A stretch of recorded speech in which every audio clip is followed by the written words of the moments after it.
அஸ்ஸலாமு அலைக்கும். நம்ம ஒரு டாபிக் என்னன்னா, மார்க்கை வைத்து யாரையும் எடை போட வேண்டாம். இந்த டாபிக் பேச காரணம் என்னன்னா, பொதுவாக நம்ம ஒரு ஸ்கூல்ல பசங்களை விட்டாலும் சரிதா, டியூஷன்ல விட்டாலும் சரிதான், வந்தவொடனே எல்லாரும் 100 மார்க் எடுக்கணும். இல்லை அந்த அப்பா இந்த மாதிரி பேசிக்கிட்டே இருக்கிறான். ஏற்கனவே 2 வருஷம் கொரோனா டைம், பிள்ளைகளும் படிப்பு எல்லாமே கிளியர் இல்லாமல் இருக்கு.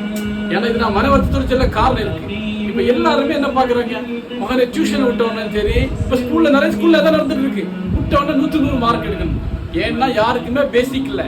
நம்ம இங்க நம்மகிட்ட ஸ்டூடெண்ட்ஸ் வரக்கூடிய கூட நான் 2 மாசமா நல்ல பேசிக் சொல்லி கொடுப்பேன்.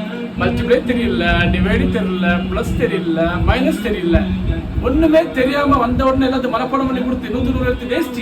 திங்க் பண்ணி பாருங்க. ஏன்னா நம்ம பக்கத்துல ஸ்கூல் இருக்கு, அங்க இதே மாதிரி எல்லாம் சொல்றோம் மார்க், ஏன்னா அவ்வளவு மார்க் இவ்வளவு மார்க். 2 வருஷம் கொரோனா விடுபட்ட படிப்பை இப்பதான் ஸ்டெப் ஸ்டெப்பா வந்துட்டு இருக்காங்க. படிக்கக்கூடிய பிள்ளை பத்தி நான் இங்க பேசல, அவங்க எப்படியும் படிச்சிருவாங்க. நான் பேசுறது படிக்காத பிள்ளை. நிறைய நம்ம தெரிஞ்ச நிறைய சாலைக்கு டியூஷன் விடுவாங்க. வந்து நான் அவனுக்கு பேசிக் சொல்லி கொடுக்க முன்னாலே 1.5 மாசம் ஆயிடும். உடனே எனக்கு மகனுக்கு மார்க் குறைஞ்சி போச்சு, வேற மாத்திரம்.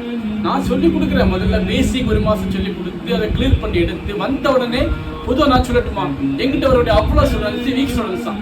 நான் பொதுவாகவே இது நல்லா படித்த யாருமே வரமாட்டேன். அவங்கள நல்ல ஒரு முறையாக பயிற்று வைத்து தமிழ் ஆங்கிலம் ரீடிங் எல்லாம் கொண்டு வந்து மேத்ஸ் எல்லாம் படிக்கிட்டது 2 மாசம். இந்த 2 மாசம் இங்கே நல்லா தயாராகிட்டு இதுவரை மாற்றி வேற எடுத்து போயிடுவாங்க, அங்கே நல்லா மார்க் எடுப்பாங்க. இது எந்த பழத்துமா இருக்கு, இந்த பனம்பழம் நல்லா பழத்திருக்கும். காக்கா மேலே யாரும் இருந்தோன்னா பனம்பழம் கிலோணும், காரணம் யாரு காக்கா. அது போலதான் இருக்கு. தயவு செய்து என்னன்னா மார்க்கை பத்தி பார்க்காதீங்க. மார்க் எப்போ எடுத்துக்கலாம், அந்த பிள்ளையோட பேசிக் கிளியர் ஆனோன்னு ஆட்டோமேட்டிக் நல்லா மார்க் எடுக்க நல்லா மார்க் எடுப்பாங்க. இந்த பதிவு கூட காரணம் இருந்தாலும் தான், வேற ஒன்றும் இல்லை. இப்போ மேக்ஸிமம் நல்லா படிக்கக்கூடிய பிள்ளைகள்லாம் எப்படி படிச்சிடும். ஸோ படிக்காத பிள்ளைகளுக்கு நீங்களும் அப்படிதான் எடுத்த உடனே நல்லா ப்ரெஸ் கொடுக்காதீங்க. பிள்ளைகளுக்கு கொஞ்சம் ரீடிங் கொடுங்க, கொஞ்சம் எழுத வைங்க, அந்த பேசிக்கை சொல்லிக் கொடுங்க, அந்த டேபிளை சொல்லிக் கொடுங்க, அந்த அண்டர்ஸ்டாண்ட் பண்ணி கொடுங்க. நல்ல மாதிரி வரும். மார்க்கை வைத்து யாரையும் எடை போட வேண்டாம்.